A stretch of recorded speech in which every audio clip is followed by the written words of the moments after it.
nos encontramos acá con Esteban Gringo Castro, ex secretario general de la UTEP, Unión de Trabajadores de la Economía Popular, y para mí una de las personas de una fuerte representación tanto en lo político como en lo social, ¿no? Gringo tiene una historia militante de muchos años, muchísimos años, así que me parece que es palabra mayor para poder charlar ciertos temas que tienen que ver o nos atraviesa principalmente nuestro contexto actual. Pero, ¿cómo estás, gringo? Bien, acá Bien. andamos. Bien, bien. Muy bien. Bueno, me alegro mucho. Ya que estamos en la introducción, vamos a decir algo negativo. Es hincha de San Lorenzo. Ah, bueno, en mi casa estarías Digo, muy bien, siempre, son todos cuervos. en nosotros mi casa. empezamos siempre con el fútbol. Ah, bien. Y la verdad que, sinceramente, o sea, una persona con su historial y que sea hincha de San Lorenzo, la verdad que... Y fíjate que era hincha de San Lorenzo el Papa, ¿viste? Ah. Papa Francisco, así que Claro, solo a altos niveles. con eso. Sí, con eso Todo lograron, dicho. colar ahí muchos adherentes en el mundo, eso es verdad, Sí. eso es verdad. Bueno, gringo, Sí. contanos un poco, ¿quién es el gringo Castro? Mirá, yo era Esteban Castro hasta que, bueno, me voy a vivir a Cuartel Quinto cuando me caso con Mariel. Y los primeros cortes de ruta, viste, fueron medio paralelo a los cortes de ruta que se hicieron en Matanza. Y en Matanza estamos hablando de eh, del Gordo de Elía y de Alderete, ¿no es cierto? Más o menos en ese mismo tiempo se empezaron a hacer cortes de ruta y ahí todos se pusieron de acuerdo en ponerme de sobrenombre el gringo. Obviamente que mi militancia viene de mucho antes, pero bueno, quedó ahí la marca registrada.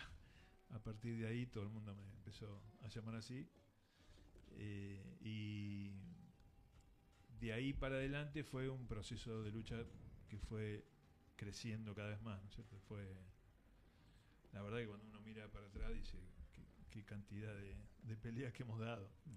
Antes y después, ¿no? Lo que pasa es que durante los 90, por ejemplo, bueno, hubo un recorrido antes de los 90, ¿no es cierto?, de adherencia al peronismo, pero durante los 90, cuando nos empezamos a quedar sin trabajo, cuando empezamos a tener, cuando empezamos a ver que se vendían todas las empresas estratégicas del Estado, bueno, ahí los que veníamos del peronismo y habíamos votado a Menem y qué sé yo, en 2 años, menos de 2 años, ya estábamos diciendo esto va para atrás. Pero era un momento donde casi no se podía, no se juntaba gente, digamos, ¿no? Ahora en la actualidad hay mucha discusión sobre por qué no se pelea como antes, ¿no es cierto? Bueno, en el 90, bueno, juntaba 4 compañeros para tomar mate, era muy difícil, que tenía que ver con que Menem tuvo una estrategia inteligente que fue el retiro voluntario para todo aquel que se quería ir del Estado y si no se lo apretaba, la venta de las empresas estratégicas, y con eso tiró 5 años donde mucha gente sintió que vivía bien. A partir del 95-96 empieza a verse la realidad, ¿no? Que bueno, toda la gente que se había quedado sin trabajo, que había puesto su pádel, que había puesto la remisería, empiezan a fundirse, ¿no? Como en algunos aspectos parecido a este momento, ¿no? Pero bueno, tuvimos 10 años de continuidad de neoliberalismo con Menem, más 1 año y medio, 2 de la Rúa. O sea, fue difícil, fue un proceso muy complejo y la lucha costaba muchísimo, ¿no? Y salir a la pelea pasa que yo era más joven, ahora estoy como más ansioso, digamos, ¿no? Pero era más joven y la iba pasando y tenía más paciencia. Me parece que tenía más paciencia aunque era más joven. Ahora estoy un poco más apurado. Y daría la sensación de que no salimos de ese escenario que estás contándonos. No, salimos con la crisis del 2001, y con la llegada de Néstor. No, está bien. Pero digo, retomamos a un pero hoy estamos escenario en muy parecido. Muy parecido, y en algún aspecto yo digo que estamos peor porque hay una frase de Margaret Thatcher, que es a quien admira el presidente Milei, junto con Churchill, ¿no? O sea, los dos peores personajes que te puedan imaginar para la Argentina son admirados por Milei. Y aparte Menem fue el mejor presidente de la historia de la Argentina. Claro, para él sí. Y donde los tipos, tanto Thatcher como Churchill, lo que plantean es: nosotros queremos ir por el alma de los... En Latinoamérica, en Argentina, queremos ir por el alma. Y de alguna manera, digamos, yo creo que han pegado en nuestra esencia, ¿no? Perón también anticipaba, ojo que vienen por el ser nacional, ¿no? Lo anticipaba en 40 y hace unos pico. cuantos años ya. Y a mí me parece que en el último proceso, con las redes sociales, con toda una cantidad de estrategias para llegarte a la cabeza de otra manera, y sobre todo con mucho nivel de fragmentación en el conocimiento, llega un momento que te dejan, te pegan en el alma, digamos, ¿no? Pues si no, no se puede entender el proceso de odio que se fue construyendo, ¿no? Odio a los pobres, por ejemplo, como si el pobre tuviera la culpa de ser pobre, ¿no? Llegar a ese nivel de odio es... en los 90 yo no sentí que pasara eso. Claro. Y Gringo, perdón, Sí, Gringo, creo que odio a los pobres hubo siempre en este país. Pero ¿no crees que el gran logro de esta... Lo que pasa es que lo que había era, lo que hubo clasismo. fue, claro, Sí, el sí. odio al pobre que se organizaba en el tiempo de Perón, en el sindicato, que iba teniendo derechos. Entonces, es un odio de clase. Pero Claro, esto ya es más profundo, ¿eh? No, por eso... Es echarte la culpa de tu pobreza. Está O sea, bien. en ese momento eran pobres que empezaban a vivir dignamente, ¿no? Como pasó también con Néstor y Cristina. Son odios distintos. Sí, ¿no? sí. Uno es odio de Sí. clase y otro es incluso un tipo que está un poquitito mejor y te sacude porque vos cobrás un plan social, digamos, lo que le llaman un plan social. Sí, está bien, es verdad lo que decís, o sea, Claro. lo que quise quizás decir era eso de que Claro. había un odio de clase, lo hubo siempre y lo habrá siempre, Obvio, sí. porque es nuestra historia. Pero lo que te quería preguntar es, ¿no crees que el gran logro, yo creo que desde la dictadura en adelante, pasando obviamente por los años de Cavallo en el menemismo y después de Macri, es que lograron que el pobre también tenga una sensación de Claro. me molesta el pobre? Sí, o mirá, si vos le preguntás a la gente pobre, no estamos hablando quizás de los compañeros que ya están viviendo en la calle, ¿no? Pero están viviendo por ahí en un barrio popular, nadie te va a decir que es pobre. O sea, que la mayoría te va a decir, no, yo La estoy peleando. tengo tendencia a ser clase media, digamos, ¿no? Lo que se ha incorporado, por eso es que vos mismo te niegues, ¿no? En realidad es la negación de ser parte de la clase trabajadora. Entonces, nosotros hicimos un proceso cuando empezamos con la CETEP, un proceso de unidad de todos los movimientos populares, para reconstruir esa idea de que todos somos parte de la clase trabajadora. Que podés estar trabajando sin derechos laborales y podés trabajar en negro, que es otra fase, digamos, Pero sos trabajador. y podés trabajar en blanco, pero todos somos trabajadores. Exacto. Y una de las grandes conquistas que fue justo durante el gobierno de Macri, porque nosotros empezamos la CETEP después de la muerte de Néstor, discutiendo con el kirchnerismo, digamos, algunos éramos kirchneristas y otros no, dentro de la CETEP. Empezamos discutiendo que había millones de trabajadores todavía sin derechos laborales, no sin trabajo. Incluso durante el gobierno de Néstor y Cristina, esos trabajadores llegaban a fin de mes. Porque cobraban dentro de la cooperativa, no, eso fue después. Antes era dentro de una cooperativa donde trabajaban y cobraban algo y llegaban a fin de mes, o trabajaban como en la economía, lo que después definimos como economía popular, y ahí en esa economía también llegaban a fin de mes. O sea, había trabajadores que iban a laburar todos los días y tenías el que te vendía chipa en el tren y ese que vendía chipa llegaba a fin de mes, ¿no? Gringo, vos con Marcelo y vos estaban hablando de las circunstancias por las cuales gran parte de los compañeros que son trabajadores no se sienten parte de esa clase. ¿Dónde ves el problema histórico en eso? ¿Tiene que ver con algo más contemporáneo o tiene que ver con el proceso que llevó adelante el peronismo, que tiene que ver justamente con la posibilidad de que los trabajadores puedan pensar y soñar en la movilidad social? Mira, tiene que ver con el trabajo que hacen nuestros enemigos casi en todo sentido, digamos. Primero, hay un proceso de fragmentación en la clase trabajadora que podemos decir que existió siempre, ¿no?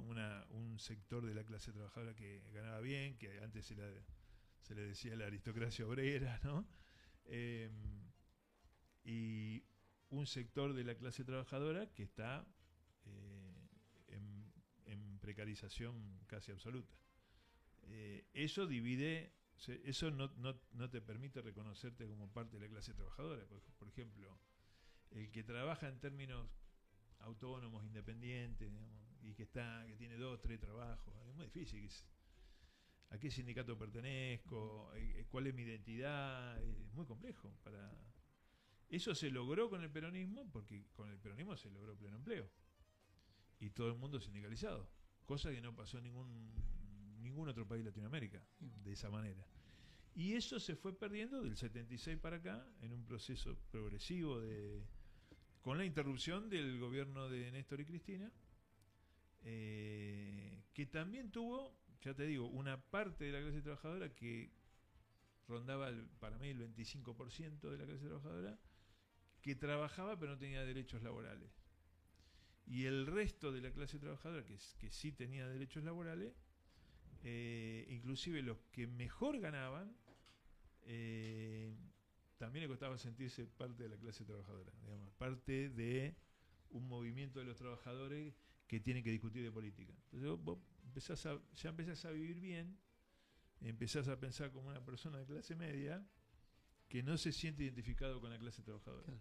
¿Sabés qué? Perdón. Es la estrategia como de pinzas, ¿no? Sí. Por los dos lugares. No, porque te escuchaba y se me viene a la mente el cordobazo, en donde los trabajadores metalúrgicos, que eran los que mejor ganaban, sí, estuvieron quizás al frente de metalúrgico, Luz y Fuerza, ¿no? Los estudiantes, claro. Bueno, entonces sí. Eso tuvo relacionado a que la dictadura de Onganía empieza a tirarse contra los derechos de los trabajadores. No es que mejor ganaban, pero se la veían venir, digamos, ¿no? Por ejemplo, en ese tiempo vos sabés que en el colectivo viajaba el chofer y que sacaba los boletos. Sí. Y ahí voltearon a todo lo que sacaban boletos, lo sacaron. Y a muchos choferes que defendieron, digamos que pelearon, también lo sacaron en Córdoba. El otro día estaba charlando con un compañero que me explicó bien el cordobazo, ¿no? Cómo se fue desarrollando esa lucha. Pero había una identidad, ¿no? De clase trabajadora. Hoy eso lo hemos perdido. Parecería que la recuperación de eso es muy, pero muy compleja, muy difícil. Y nosotros habíamos dado pasos importantes, ¿no? Durante el gobierno de Macri habíamos dado pasos importantes. ¿Por qué? Porque habíamos logrado que la CGT nos acompañe en la lucha por el salario social complementario, ¿no? Incluso nosotros dos momentos que para mí son que después viste los luchadores después se lo olvidan, ¿no? Pero el 7 de agosto del 2016 que fue un proceso muy pero muy interesante de convencernos de que teníamos que dar la discusión sobre el salario social complementario, y ese fue el primer mojón, y encima fue un domingo que llenamos la Plaza de Mayo con una movilización que empezó con 5.000 compañeros desde San Cayetano hasta la Plaza de Mayo, y que terminó llenándola con 70.000, 80.000 personas. Y después el 18 de noviembre de ese mismo 2016 es lo que define, nos acompaña la CGT, y es lo que define la firma de la ley de emergencia social. Y fue un momento realmente histórico que para mí fue un antes y un después para los trabajadores que quedaban afuera de los derechos laborales, acompañado por la CGT y la 2CTA. Eso, no sé si Mira, el jueves hacemos una movilización que te diría que es al revés. O sea, quieren implantar la reforma laboral, mueve la CGT y nosotros vamos a acompañar. Digamos. Claro. Los movimientos van a ir acompañando. O sea, vos fijate ¿no? a lo que estamos llegando ahora, ¿no? Sí. Estás hablando de movilización. Y yo lo leo como concentración. Y eso tiene una diferencia simbólica. No sé. ¿Concentración de qué? Mira, el fuerte decisorio va a estar en el Congreso, ¿cierto? Sí. Y la concentración va a estar en Plaza de Mayo. Este jueves. ¿Cómo lo lees? Sí. No, yo creo que hay que ir a Plaza de Mayo. La decisión va a estar en el Congreso cuando se defina la ley, digamos, cuando se vote. Pero para mí hay que ir a Plaza de Mayo, Casa Rosada, y decirle al presidente que estamos totalmente en contra de su planteo. Obviamente que sabe que estamos en contra. Y vamos a ver qué recibimos, ¿no? Del otro lado. Pero bueno, es un proceso tan difícil que se anima a tocar, o sea, cuestiones de la clase trabajadora que eran imposibles de tocar, que no se animó a tocarlo ni la dictadura, digamos, ¿no? ¿Es una evolución del macrismo, Milei? Y es lo que Macri quiso hacer en forma escalonada, claro. No sé. Más rápido y más fuerte. Y estos decidieron ir por todo. Yo te diría que, a ver, yo no soy un optimista del gol todo el tiempo, pero vos vas viendo como hoy, por ejemplo, está la discusión de por qué no podemos movilizar como antes, ¿no? Pero antes nosotros habíamos logrado el salario social complementario, que está congelado en 78.000 pesos. Siempre tenía un aumento ese salario, producto de que estaba enganchado al salario mínimo vital y móvil. Y los compañeros tenían changas o trabajaban para el Estado, cobraban un nexo si hacían infraestructura social. Hubo una cantidad de cosas como para estabilizarte, a pesar de no tener todos los derechos laborales. Todo eso, lo primero que rompe el gobierno es eso. Te aumenta la AUH y te rompe todo lo que sea organización del trabajo de la economía popular. O sea, los planeros, lo que genera planes sociales son este tipo de gobiernos.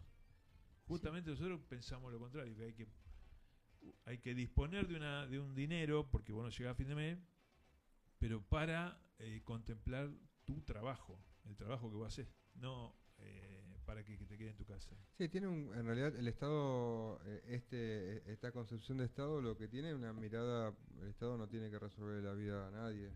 Entonces, a partir de eso, lo que trata de hacer es justamente quebrar los puntos de organización, sea del trabajo o no, para que la gente no se pueda juntar. Claro. Ahí digo, el claro ejemplo es por qué en Plaza de Mayo todos los miércoles, se les pega a los jubilados. Claro.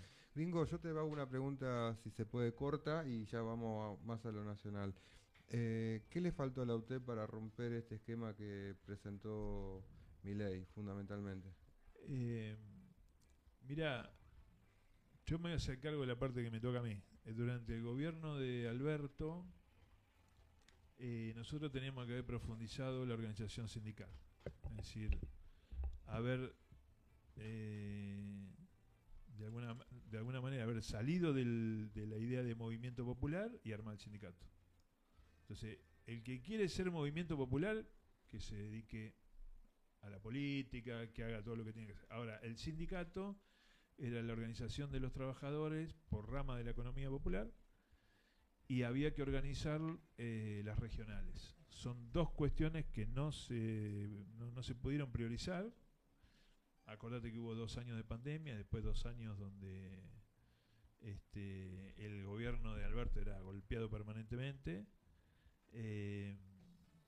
Y bueno, esos 2 años que teníamos era para profundizar el sindicato y eso no se hizo. Por supuesto yo me hago responsable de la parte que me toca porque era el secretario general, pero tampoco podía convencer a los compañeros. Por ejemplo, hemos hecho una movilización, no sé la cantidad de gente que se movilizó con nosotros. Ninguno venía con pechera que dijeran UTEP, ¿no? Cada uno venía con su pechera. Entonces yo, en una reunión donde se discute la UTEP, digo, miren, este es el problema que tenemos. No salimos de una idea de coordinación de movimientos populares, que no es un sindicato eso. Un sindicato necesita el aporte del trabajador, necesita discutir la organización sindical. Y la relación que habíamos tenido tan buena con la CGT se fue perdiendo, o sea, no hubo reuniones, no digo que hubo mala leche, pero no había reuniones como antes, que había reuniones sistemáticas para seguir resolviendo problemas de los trabajadores. Yo creo que esos 2 elementos fueron centrales digamos, para perder lo que perdimos después, ¿no? Yo creo que hubiéramos podido resistir en mejores condiciones si, por ejemplo, hubiéramos fortalecido las ramas, las regionales, e ir contra las corporaciones, por lo menos lo que formaban precio de alimentos. No sé si ustedes se acuerdan que los alimentos era lo que más se encarecía. Sí, sí. Me acuerdo de Coto cuando responde con respecto a la inflación. ¿Qué Sí. hacía? Aumentó los precios, dijo. No, eso lo dijo El de la Anónima. El de la perdón, Anónima, sí. es verdad, Brown. Pero bueno, Brown. Igual Brown. todo Le hacen lo mismo. todos Él lo dijo nada más. Claro. Sí. Pero vos fíjate cómo es el proceso económico, cómo viene, que ahora, digamos, en este momento de apertura de importación, hay gente que llama al fabricante de China, le dice, te quiero comprar tal cosa y te la mandan a tu casa. Sí, la ropa. O sea, eso rompe hasta esto que nosotros decíamos, bueno, estos son los formadores de precios. Bueno, no, ahora los formadores de precios son los chinos. ¿Entendés? Entonces, cada vez se profundiza más la concentración económica en manos que ya no son ni Argentina, ni tenés lugar donde ir a pelearle, digamos. Yo, Chino, Gringo, la verdad que estoy preocupado fundamentalmente cuál debería ser el proyecto que debería tener el campo popular, ¿no? Digo, estoy hablando de algo muy general y no para por ahí profundizar ahora, pero lo que yo te pregunto a vos, así para adelante, ¿qué es lo que debería hacer el campo nacional y popular?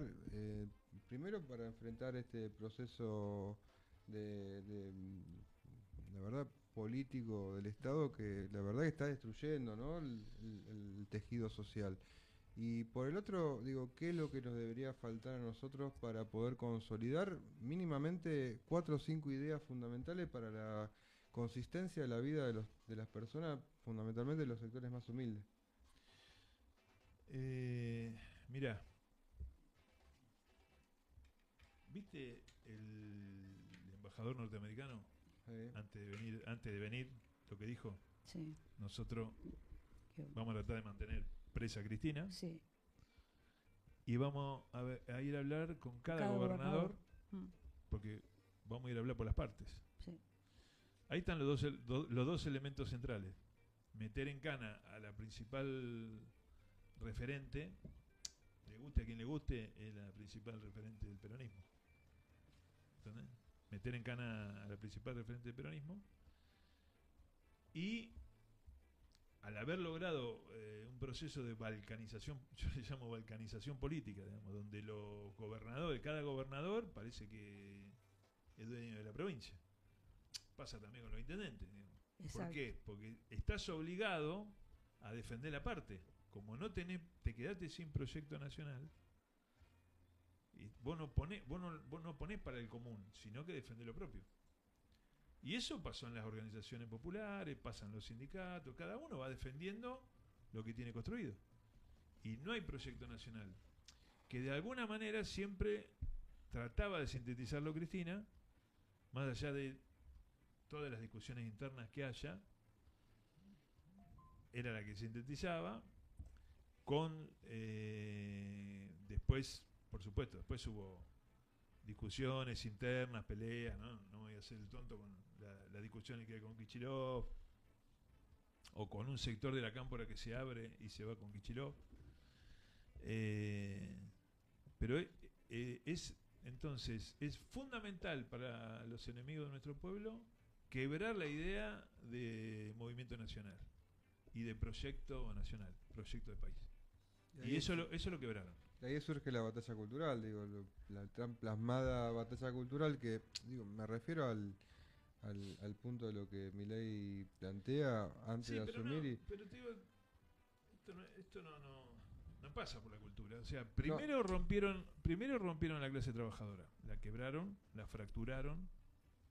Acordate que había pleno empleo hasta el 75, pleno empleo, con un 4% de desocupación, que era una desocupación que era el tiempo que vos tardabas entre que te quedabas sin trabajo y a los 10 días conseguías el otro laburo. O sea, había pleno empleo en Argentina. Entonces, desde el golpe militar hasta acá, con lo que le pudimos interrumpir con Néstor y Cristina, permanentemente rompiendo la clase trabajadora. Y la columna vertebral del movimiento nacional es la unidad de la clase trabajadora. Hoy tenemos una clase trabajadora sin vértebra, digamos. ¿Entendés? Cada vez más atomizada. Claro, no tenés la columna vertebral, tenés una columna invertebrada. Sí, el neoliberalismo se impregnó en todos los sectores de la sociedad. Eso no es batalla cultural, desaparecieron 30.000 compañeros, claro. Digamos... líderes potenciales, ¿no? Costequi y Santillán, digamos, ¿no? Tenés todo tipo de apriete, de pelea. Siempre uno cuando nombra a sus mártires se olvida de uno, pero digamos, tenemos todos los aprietes habido y por haber, y hoy logran que la gente no... ¿Cómo salís a pelear cuando tenés que hacer 4 laburos para llegar comida a tu casa? ¿No? Entonces, no tener esa columna vertebral es, para mí, no tener proyecto nacional y popular.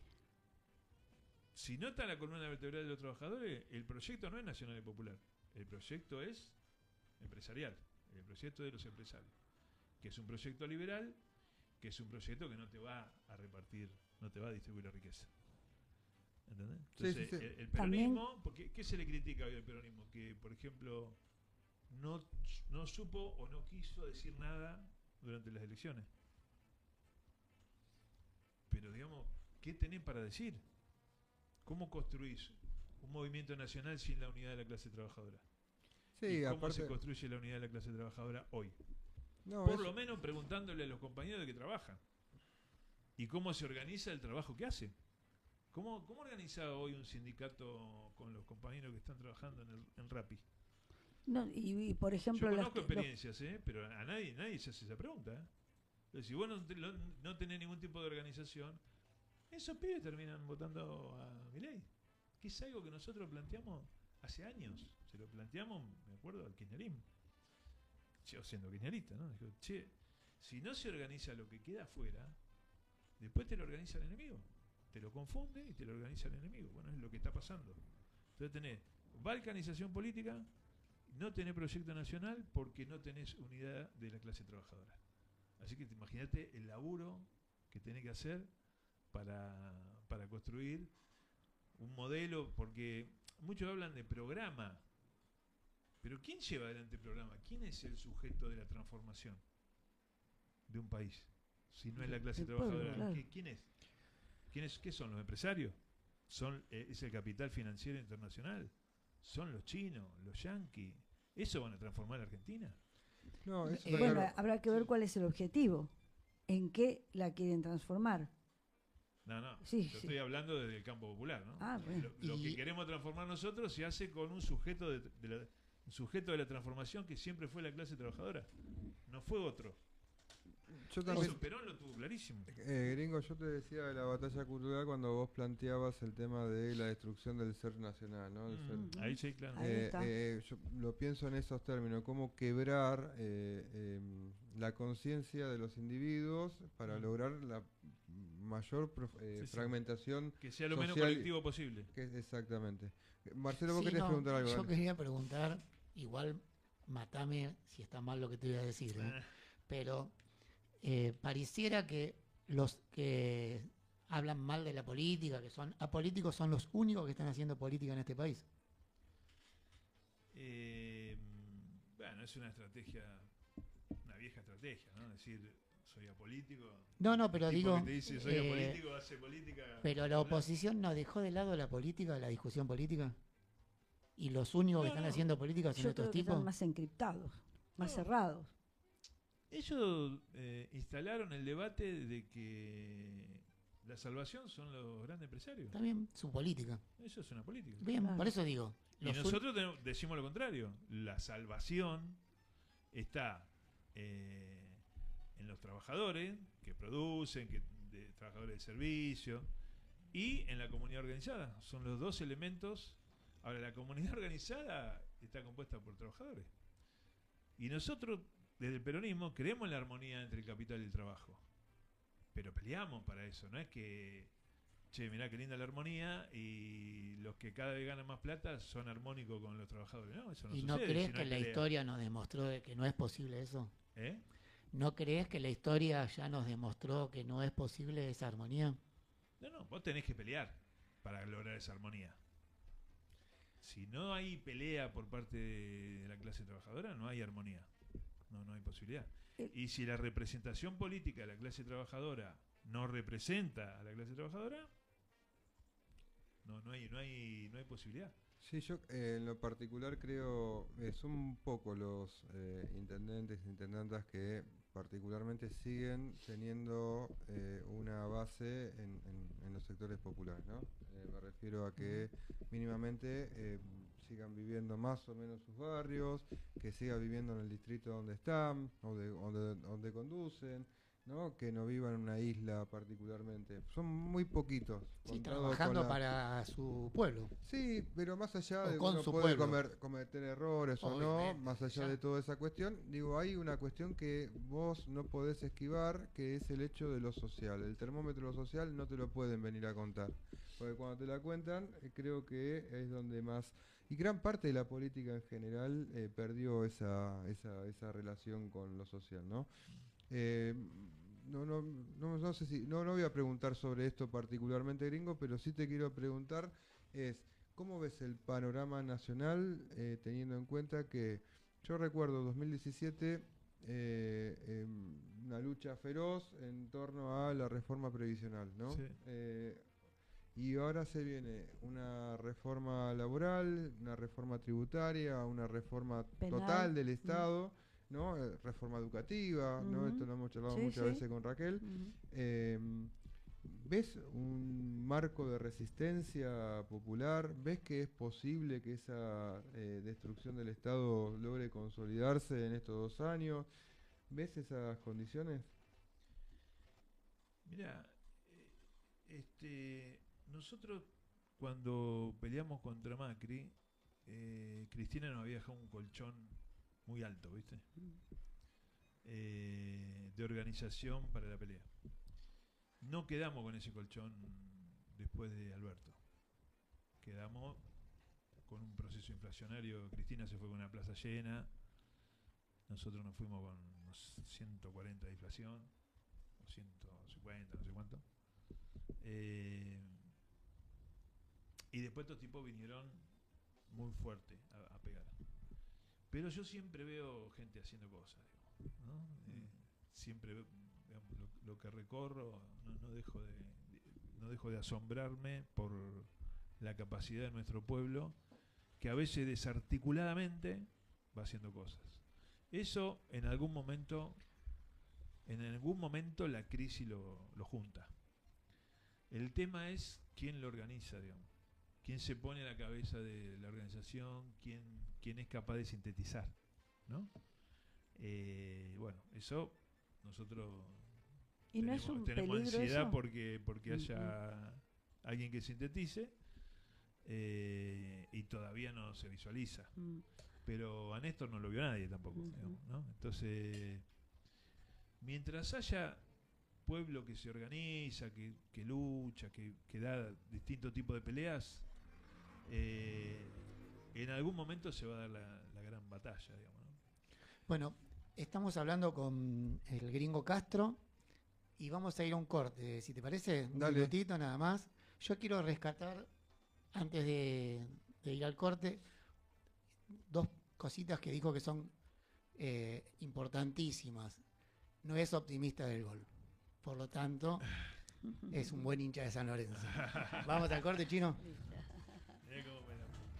La Asociación Civil Salvemos al Tren nos mandó un mensaje por medio de su presidente informando que el jueves va a estar presente en la marcha en defensa del trabajo. Pablo, Vos, Marci, ¿voy vas a yo? preguntar. ¿Sí? ¿Te parece? Bueno, porque estábamos hablando acá en la publicidad y nos parecía que era interesante este tema de la formación de precios en Argentina. ¿Es un problema económico? Y hay un proceso económico donde en el capitalismo hay competencia y el grande se come al chico, digamos, ¿no? Es muy difícil que no suceda. Entonces, el proceso de concentración, si no tenés forma de pararlo, si no tenés forma de ponerle límites, si no tenés política, fluye, digamos, se va concentrando la economía. Se concentra además a nivel transnacional, después compran las empresas nacionales, que todo el proceso que se vivió en los 90, y bueno, es un desarrollo que no se frena. La globalización, yo veo ahí un freno cuando Putin le dice a la OTAN, si Ucrania me pone un misil a 5 minutos de Rusia, yo voy a la guerra, y fue a la guerra. Y empieza ahí un proceso entre el planteo de Putin y el planteo de Trump, ¿no? De no queremos, digamos, Trump que dice queremos un Estados Unidos grande, y empieza a ponerle freno, empieza a desfinanciar la OTAN, y Putin también plantea lo mismo. Ahora, nosotros no tenemos por qué estar ni con uno, ni con otro, ni con nadie, digamos. Tenemos que ser nuestras propias capacidades. Tiene que haber un Estado que tenga poder y tenga poder de negociación. Sí, sí. Pero la concentración económica es a nivel mundial. Es a nivel mundial. Y no escapa a la Argentina. Y además se financiarizó casi toda la economía. Totalmente, o sea, claro. de cada dólar que anda dando vuelta, de cada 10 dólares, uno es un dólar que viene de la producción. Claro. Y todo lo demás burbuja financiera, sí, digamos, sí. ¿no? 9 de burbuja financiera, sí. O sea, es inviable el mundo, digamos, sí, en esas condiciones. Ahora, la concentración en Argentina que es quizás más vieja que la concentración mundial, pero no importa, no nos vamos a poner a discutir eso. Van de la mano, pero, exacto. Yo lo que te quería preguntar es, ¿por qué los niveles de inflación tan sideralmente distintos de la Argentina con el resto del mundo? Mira, yo te lo compararía con Latinoamérica, viste que en Latinoamérica también no hay poca inflación. Yo me acuerdo cuando Bolivia inflación. Tenía la inflación como Argentina, hace muchísimos años. Bueno, pero en general, cuando hay disputa, ¿no? Salarial, ¿qué nos pasaba a nosotros, ¿no? Ganábamos en paritaria, al otro día te aumentaban los precios. Ganábamos en el salario social complementario, al otro día te aumentaban los precios. De todo. Sí, sí. ¿No? Entonces, lo que ganaba por un lado te lo sacaban por el otro. Entonces, teníamos que tener tendríamos que tener una clase trabajadora que dispute en los dos planos, en el plano salarial y en el plano de cuánto salen las Sí, es cosas. verdad eso. Entonces tenés que tener un desarrollo muy elevado de la conciencia para pelear en los dos planos. Eso es buscar la armonía entre el capital y el trabajo, ¿no? Sí. Entonces, ahí vos lo escuchás a Guillermo Moreno, por ejemplo, que era un tipo que discutía los precios. Yo alguna vez charlé con él y le dije, bueno, discutí los precios, pero es cierto tener los resortes del Estado, tener cierto poder, pero después tenés que tener la clase trabajadora que diga, esto lo compro, esto no lo compro, acá me aumentaste, acá no me aumentaste. O sea, tiene que haber una conciencia nacional, porque los tipos que concentran la economía siempre te van a querer aumentar. Entonces, tiene que haber o una sanción o un límite, una forma de limitar eso, Sí. porque en la Argentina se pelea el salario. Hay otros países que no tienen sindicatos Sí, y no verdad. pelean salario, por eso no hay inflación muchas veces. Sí, bueno, en su momento Juan Grabois planteó la ley de góndolas, que de hecho se implementó y fue muy resistida, digo, por todos Claro, estos sectores sí. que Sí, inevitablemente siempre son los que forman precios, porque eso posibilita la apertura de distintas marcas, distintas opciones para comprar, y por sobre todas las cuestiones te obligaba a que vos compres de las cooperativas o de las empresas Sí, más sí. chicas, ¿no? Igual yo creo, no me acuerdo si es Arcor, tiene el 80% de la góndola, ¿no? Sí. Sí. Hay, Sí, hay sí. empresas que tienen el 80% Sí, sí. de las góndolas, o sea, y el otro 20 se lo quedan, se lo distribuyen entre cooperativa, pyme. Entonces es inviable. Entonces hay que buscar una forma de que no exista ese nivel de concentración. ¿Y cómo hacemos con ese empresariado? Ya no es más argentino tampoco, ¿no?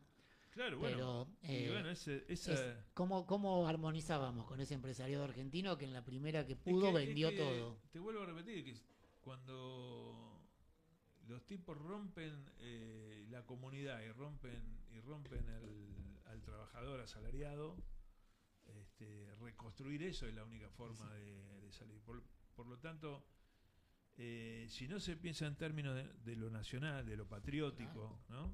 De la justicia social, si no se piensa en esos términos, si el trabajador no piensa en esos términos, es muy difícil dar vuelta a la ecuación. Y para eso hay un proceso, para mí, formativo, que en su momento, no sé si se acuerdan de Forja, que termina, parecería como que Perón toma cosas de ellos, pero también pueden ser cosas que venía pensando Perón al mismo tiempo. Hay que reinstalar el debate sobre lo nacional y sobre la defensa de lo nacional. Si no, es imposible. Sí, sí, porque, por ejemplo, ¿cómo hacen hoy para abaratar los precios? Traen productos de afuera y se quedan sin trabajo en las empresas nacionales. Sí, hoy estaba mirando O justamente... sea, ¿qué vuelta le encontró este gobierno? Y bueno, entonces, para que vos bajes el precio, yo te traigo productos de afuera y todo el mundo compra afuera. Cualquier cosa. Bueno, Cualquier cosa. compra barato. Entonces, es un proceso que ya te digo, si los trabajadores no toman en sus manos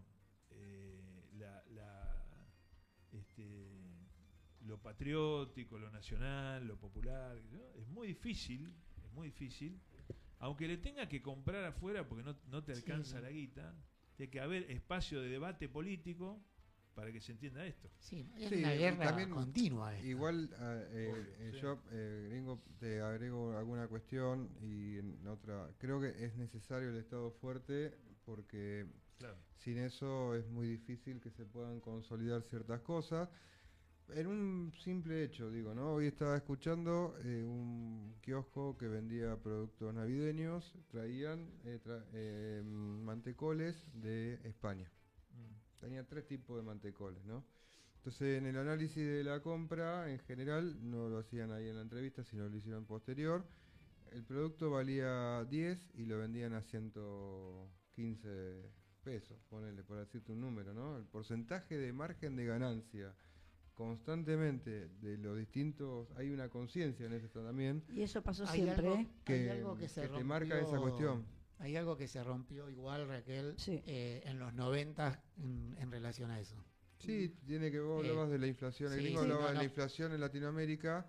Pero, Particularmente, una de las cuestiones que no tiene Latinoamérica es pensar en el dólar como una moneda de resguardo. sí. Claro. La Argentina tomó conciencia de eso. Mira, nosotros con mi viejo, en el 81 empezamos un reparto. ¿Te acuerdas cuando salió el pan Sacán? Sí. Empezamos un, Hicieron un reparto de. un reparto del pan Sacán. Sacán tenía la fábrica acá en Ituzaingó Ajá. y era el 20%, pero era una ley el 20%.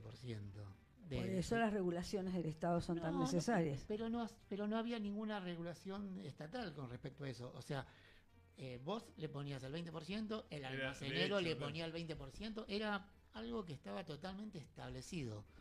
En los 90 se rompió ese tema. Y pasa esto, porque después volvimos a tener en los 2000 reparto de pan, y vos vendías el pan, digo cualquier cosa, a 20 pesos y el almacenero vendía 40. Era así. Claro, pasó el doble. Exactamente. Pero ninguno bajaba de 40. No es que uno decía, lo puedo vender a 25 y gano guita. Nadie. Sí, hay un problema de conciencia. Gringo, no te robamos mucho tiempo más. Yo te quiero preguntar algo que me parece que es fundamental para lo que viene. Digo, ¿los gobiernos de coalición sirven? ¿Funcionan? ¿Pueden funcionar? ¿De qué manera pueden funcionar? En algún momento, no sé por qué, en mi cabeza funcionaba la idea de que en los encuentros sociales que armó Alberto, ¿te acordás? Sí, estábamos todos. Todos los espacios, digo, eso podía llegar a ser, ¿no? Esta idea que en algún momento se pensaba en la comunidad organizada. Social. El Consejo Económico. Exactamente. Me acordaba de eso, ¿viste? Y no funcionó, y el gobierno de coalición no funcionó. Digo, vos... Y en Argentina es muy presidenciable, o sea, el presidente marca, tenemos esa característica así más caudillesca. Sí. Y yo creo que por ahí, digamos, si la coalición respeta al que ganó, digamos, y se sostiene,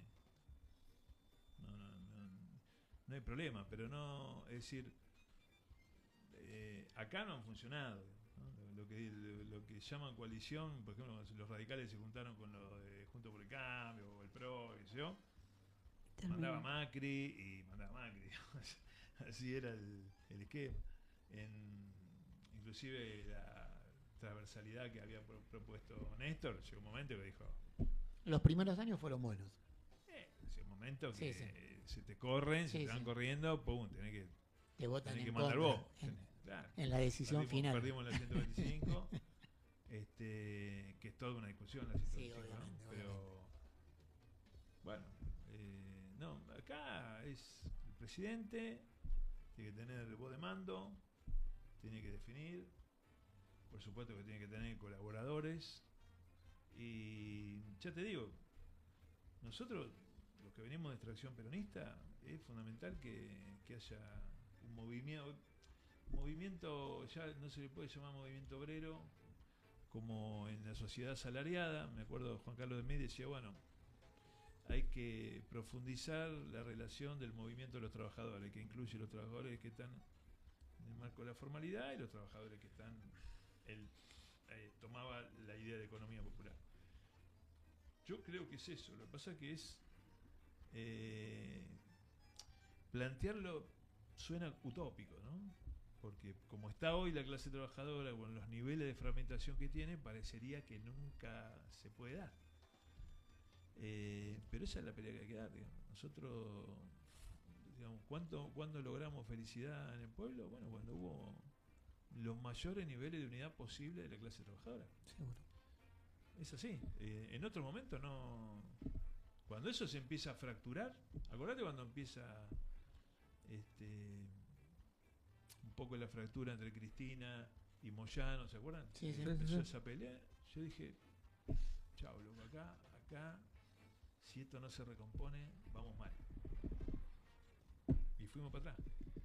Bueno, hablamos con el Gringo Castro. Bueno. Gringo, Bueno. Millón de gracias. Alguna vez vamos a hablar de las ciudades. Sí, sí. A mí me queda un montón.